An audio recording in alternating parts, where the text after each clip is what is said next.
लो सज्जनों ते मित्रों, बड़े दुख और अफसोस की गल है कि एक पुलिस एहलकार जिन्हों तशद्दुद करके उन्होंने मार दिता गया है। जनाब वाक़या कुछ इस तरह है कि साजिद वल्द सादक जनाब थाना निशाताबाद के इलाके दे विच तैनात सीगा और ਜਿਹੜੇ ਚਾਈਨਾ ਦੇ ਗਾਰਡ ਫੈਡਮਕ ਦੇ ਵਿੱਚ ਜਿਹੜੇ ਲੋਕ ਸੀਗੇ ਉਹਨਾਂ ਦੀ ਸਿਕਿਉਰਿਟੀ ਵਾਸਤੇ ਇਹ ਉਹਨਾਂ ਦੇ ਨਾਲ ਆਪਣੀ ਡਿਊਟੀ ਸਰ ਅੰਜਾਮ ਦੇ ਰਿਹਾ ਸੀਗਾ।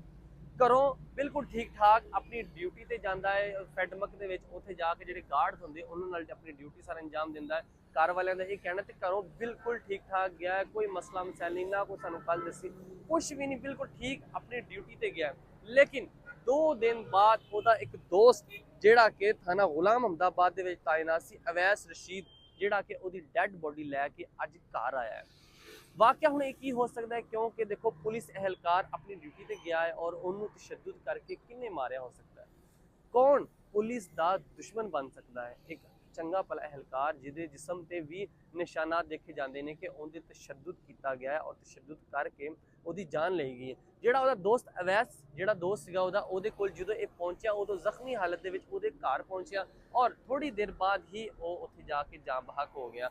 ਜਦੋਂ ਉਹਨੇ ਫਿਰ ਕਾਲ ਕੀਤੀ 15 ਤੇ ਕਿ ਇਸ ਤਰ੍ਹਾਂ ਮਤਲਬ ਸਾਡੇ ਘਰ ਮੇਰਾ ਦੋਸਤ ਆਇਆ ਔਰ ਉਹ ਵੀ ਪੁਲਿਸ ਦੇ ਵਿੱਚ ਕਾਂਸਟੇਬਲ ਸੀਗਾ ਜਿਹਦੀ ਜਿਹੜਾ ਇੱਥੇ ਆ ਕੇ ਜ਼ਖਮੀ ਸੀਗਾ ਔਰ ਇੱਥੇ ਆ ਕੇ ਜਾਨ ਬਹਕ ਹੋ ਗਿਆ। आरपी और सीपीओ फैसलाबाद ने ये नोटिस लिया और थाना निशाताबाद का जो इलाका SHO आ उन्होंने कहा कि ये पूरी इन्वेस्टिगेशन की जाए, किस तरह ये वाकया आया और इस एहलकार नूं किन्ने तशद्दुद करके मारिया वा। क्योंकि पुलिस अपनी ड्यूटी सर अंजाम देंदी है, लेकिन कुछ मुखालिफ लोग जिन्होंने मतलब तुसीं अक्सर वेखदे ना सिक्योरिटी की वजह तो कुछ मुखालिफ लोग बन जाते हैं।